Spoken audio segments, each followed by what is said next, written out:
नमस्कार। आज है 15 सितंबर 2020 और 15 सितंबर 2020 की मॉर्निंग की आज की सबसे बड़ी खबरें हिमाचल प्रदेश से सुनने के हम आपके लिए लेकर आए हैं। वीडियो को लाइक कर दीजिएगा, चैनल पर नहीं जुड़े हैं सब्सक्राइब आप जरूर कर दीजिएगा ताकि रोजाना डेली नोटिफिकेशन आप तक पहुंचती रहे।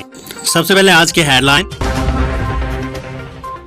अब देश के बाहर नहीं जाएगा प्याज, केंद्र ने तत्काल प्रभाव से लगाई निर्यात पर रोक। एनसीबी की पूछताछ में रिया ने लिया सारा अली और कुलप्रीत सिंह का नाम, सम्मन भेजने की तैयारी में एजेंसी। सुशांत सिंह राजपूत केस में रिया चक्रवर्ती ड्रग्स मामले को लेकर गिरफ्तार हुई है। रिपोर्ट्स की माने तो रिया ने एनसीबी से हुई पूछताछ में बॉलीवुड के करीब 25 लोगों के नाम लिए। इनमें सारा अली खान और कुलप्रीत सिंह समेत एक डिजाइनर का नाम शामिल है।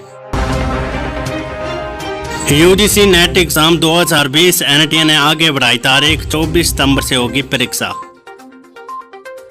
शिक्षा मंत्रालय की राष्ट्रीय टेस्टिंग एजेंसी ने यूजीसी नेट परीक्षा स्थगित कर दी है।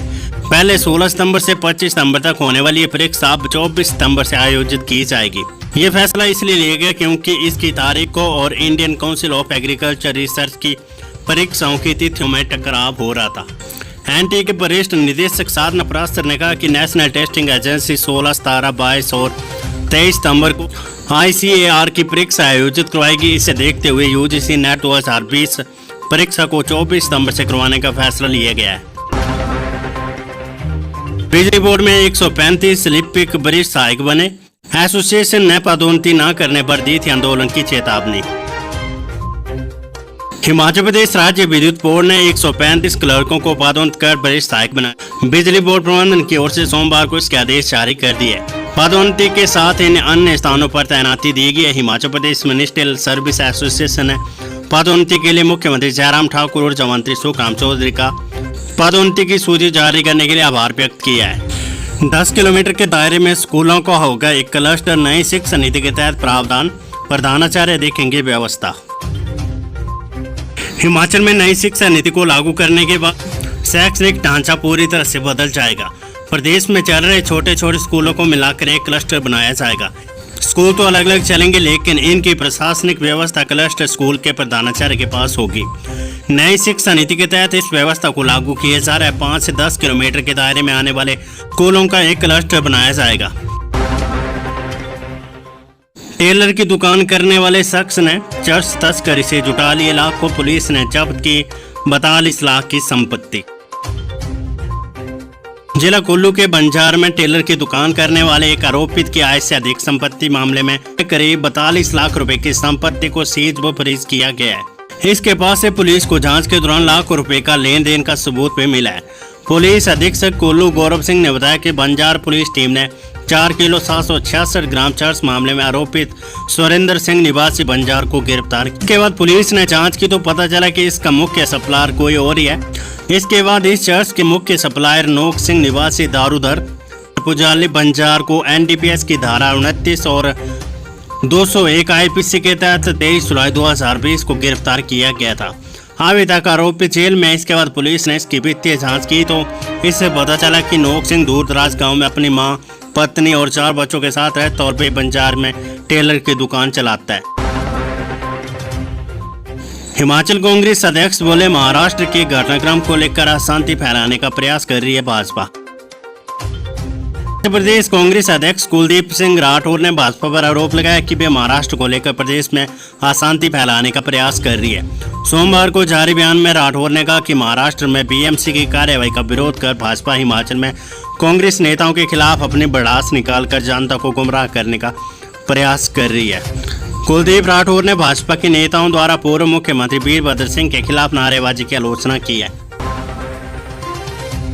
कुल्लू के विधायक को एसपी ऑफिस में बंद करने का आरोप, कांग्रेस का विधानसभा में हंगामा, वॉकआउट।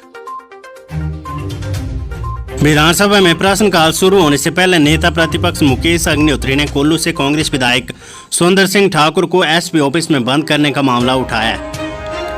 पॉइंट ऑफ ऑर्डर के तहत उनका कहना था कि एसपी ऑफिस के बाहर विधायक धरने पर बैठे थे। ऐसे में कोरोना का एक मामला आने की आड़ में एसपी ऑफिस को सील कर दिया गया, जबकि बिल्डिंग या ऑफिस को पूरी तरह बंद नहीं किया जा सकता। सदन में मुख्यमंत्री जयराम ठाकुर ने कहा कि इस विषय में पहले भी चर्चा हो चुकी है। स्वयं कांग्रेस विधायक सुंदर सिंह ठाकुर ने अपना पक्ष रखा था। मुख्यमंत्री जयराम ठाकुर की तरफ से एसपी कुल्लू के खिलाफ कोई कार्यवाही नहीं करने से नाराज विपक्ष ने विधानसभा से वॉकआउट किया। विपक्ष चाहता है कि विधायक को एसपी ऑफिस में बंद करने के लिए मुख्यमंत्री एसपी के खिलाफ कार्यवाही करे। कांग्रेस के सदस्यों द्वारा वॉकआउट करने के बाद मुख्यमंत्री जयराम ठाकुर ने कहा कि ये निंदनीय है। आज की कोरोना वायरस अपडेट। नगर परिषद के उपाध्यक्ष समेत 6 संक्रमितों ने तोड़ा दम। प्रदेश में 369 मामले। हिमाचल प्रदेश में सोमवार को 6 और लोगों की कोरोना से मौत हो गई। नगर परिषद कांगड़ा के उपाध्यक्ष श्याम नारायण की कोरोना के कारण मौत हो गई है। कोरोना संक्रमित पाए जाने पर उन्हें कोविड केयर सेंटर धर्मशाला में रखा गया था, लेकिन धर्मशाला में उनकी तबीयत ज्यादा बिगड़ने पर उन्हें doctor Rajendra Prasad medical college Tanda shift कर दिया गया, जहां उन्होंने दम तोड़ दिया। 17 सितंबर को सोशल डिस्टेंसिंग के साथ होगी सीईटी की काउंसलिंग। हिमाचल प्रदेश स्कूल शिक्षा बोर्ड द्वारा सत्र 2020-22 diploma in elementary education CET 2020 की general sports, ST sports, OBC sports category की काउंसलिंग 17 सितंबर को जिला स्तर की सभी 12 सरकारी डाइट में प्रातः 10 बजे से 5 बजे तक सोशल डिस्टेंसिंग के साथ 162 अभ्यर्थियों के लिए आयोजित किए जा रहा है। हिमाचल प्रदेश स्कूल शिक्षा बोर्ड अध्यक्ष डॉक्टर सुरेश कुमार सोनी ने कहा कि अभ्यर्थी केवल 17 सितंबर को अपनी सुविधा अनुसार नजदीक की डाइट में जाकर काउंसलिंग में भाग ले सकते। उन्होंने कहा कि इसके बाद स्पोर्ट्स काउंसलिंग के बारे में कोई भी विचार नहीं किया जाएगा। परीक्षार्थी को ये भी निर्देश दिए गए कि वे अपना बायोडाटा फॉर्म भरकर समस्त मूल शैक्षणिक प्रमाण पत्र, कैटेगरी, उप कैटेगरी प्रमाण पत्र और स्पोर्ट्स एंड नेशनल से संबंधित समस्त प्रमाण पत्रों के साथ स्थापित छायाप्रतियां साथ लगाए। उन्होंने बताया कि डीएलएड कॉमन एंट्रेंस टेस्ट 2020 परीक्षा परिणाम से संबंधित जानकारी बोर्ड की वेबसाइट पर देखी जा सकती है। एयरपोर्ट के विस्तार के विरोध में किसान सभा ने पीएम को लिखा पत्र, का विस्तार मंजूर नहीं। गांव इच्छी की किसान सभा के सदस्यों ने प्रधानमंत्री व मुख्यमंत्री को पत्र लिखकर आग्रह किया कि उन्हें गग्गल एयरपोर्ट का विस्तार किसी भी सूरत में स्वीकार नहीं है। उन्होंने पत्र में लिखा कि इस एयरपोर्ट के विस्तारीकरण से इलाकों 10 गांव के हजारों किसान उपजाऊ भूमि से वंचित हो जाएंगे। डीसी कांगड़ा की बेटी कोरोना संक्रमित, 3 संक्रमित मरीजों की मृत्यु, 49 नए मामले। खबर है कांगड़ा से। जिला कांगड़ा में सोमवार को डीसी कांगड़ा राकेश प्रजापति की बेटी भी कोरोना संक्रमित पाई गई है।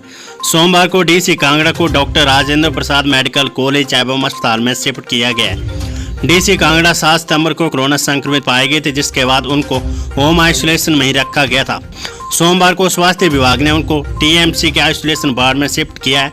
वही सोमवार को डीसी कांगड़ा की बेटी भी कोविड संक्रमित पाई गई है। आंतरिक मूल्यांकन के 15 अंक देने में नहीं चलेगी अध्यापकों की मर्जी। हिमाचल में शुरू हुई ऑनलाइन पढ़ाई ने विद्यार्थियों को आंतरिक मूल्यांकन INA के 15 अंक देने का तरीका बदल दिया गया। अब अध्यापक अपनी मर्जी से छात्रों को आंतरिक मूल्यांकन के अंक नहीं दे पाएंगे। अध्यापकों को अंक देने के लिए हिमाचल प्रदेश स्कूल शिक्षा बोर्ड की गाइडलाइन का पालन करना होगा। गाइडलाइन के अनुसार ऑनलाइन पढ़ाई में 75% उपस्थिति दर्ज कराने वाले छात्रों को 2 अंक मिलेंगे। 30% पाठ्यक्रम की 4 असाइनमेंट जो कि 25 अंक की होगी। इसमें अर्जित अंकों के आधार पर औसतन 5 अंक मिल सकेंगे। फर्स्ट और सेकंड टर्म की प्री बोर्ड परीक्षाओं में अर्जित कुल अंकों से छात्र औसतन 8 अंक प्राप्त कर सकेंगे। राष्ट्रीय शिक्षा नीति के विरोध में SFI ने तालियां बजाकर किया प्रदर्शन। शिक्षा नीति के विरोध में SFI ने शिमला में प्रदर्शन किया। SFI कार्यकर्ताओं ने विधानसभा के बाद धरना भी दिया। छात्रों ने तालियां बजाकर सरकार के खिलाफ प्रदर्शन किया।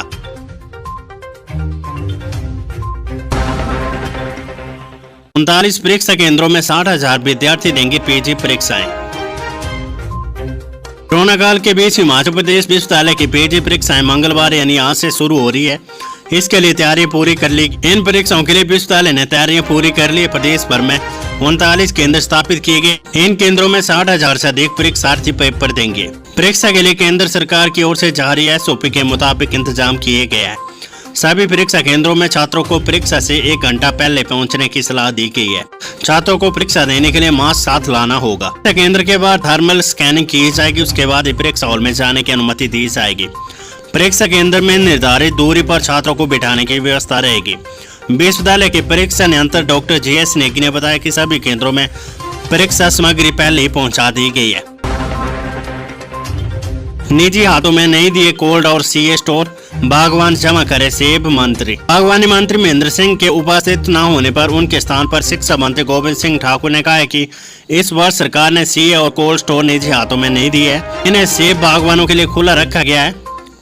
बागवान अपने उत्पाद इसमें रख सकते हैं। माकपा विधायक राकेश सिंह ने नियम 62 के तहत सेब के दाम पर भारी गिरावट और इस कारण बागवानों मायूसी मामले में सदन में ध्यानाकर्षण प्रस्ताव लाया। हिमाचल में फर्जी बीपीएल अफसरों पर होगी सख्त कार्रवाई। फर्जी बीपीएल अफसरों पर सरकार सख्त कार्रवाई करेगी। ग्रामीण विकास मंत्री वीरेंद्र कंवर ने ये जानकारी नेता प्रतिपक्ष मुकेश अग्निहोत्री के लिखित प्रश्न के उत्तर में दी है। उन्होंने कहा कि 143 अफसर और कर्मचारी है जिन्होंने फर्जी बीपीएल कार्ड बनाए हैं। कई महीनों से ये लोग गरीबों का राशन डकार रहे हैं। इनमें से 115 ग्रामीण और 28 शहरी क्षेत्रों से संपन्न लोग हैं।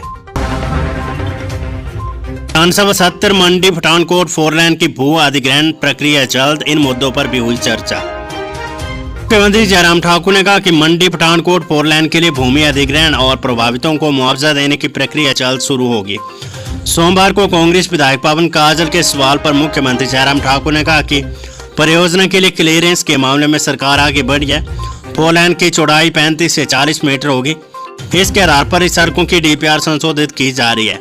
डीपीआर की मंजूरी मिलने के बाद प्रोजेक्ट की लागत और निर्माण कार्य शुरू करने की तारीख तय की जाएगी। सड़क की मरम्मत को बजट के प्रावधान को लेकर एनएचआई के क्षेत्रीय अधिकारियों को हर साल 10 करोड़ रुपए आवश्यकतानुसार खर्च करने की शक्ति दी गई है। जयराम सरकार के पहले साल में 358 करोड़ कम हुआ राजकोषीय घाटा, सीएजी की ऑडिट रिपोर्ट पेश। हिमाचल विधानसभा में सोमवार को प्रदेश की जयराम सरकार के वित्तीय प्रबंधन को पहली बार भारत के नियंत्रण महालेखा परीक्षक सीएजी की रिपोर्ट पेश की गई है। इसमें बताया गया कि जयराम सरकार के वित्त वर्ष 2018-19 में राजकोषीय घाटा पिछले वित्त वर्ष की तुलना में 358 करोड़ रुपए कम हुआ है। इसके साथ ही रिपोर्ट में सरकार के वित्तीय प्रबंधन पर भी सवाल खड़े किए गए हैं। आज की पहली रिपोर्ट हिमाचल के 6 जिलों में बारिश के आसार, अधिकतम तापमान में 2 डिग्री की बढ़ोतरी। मौसम विज्ञान केंद्र शिमला ने मंगलवार को भी 6 मध्य पर्वतीय जिलों शिमला, सोलन, सिरमौर, मंडी, कुल्लू और चंबा के कुछ क्षेत्रों में बारिश होने का पूर्वानुमान जताया। 18 सितंबर तक इन क्षेत्रों में मौसम खराब बने रहने की संभावना है। इस वीडियो को लाइक करें, हमारे चैनल को सब्सक्राइब कर बेल आइकन जरूर प्रेस करें। हमारी न्यू वीडियो सबसे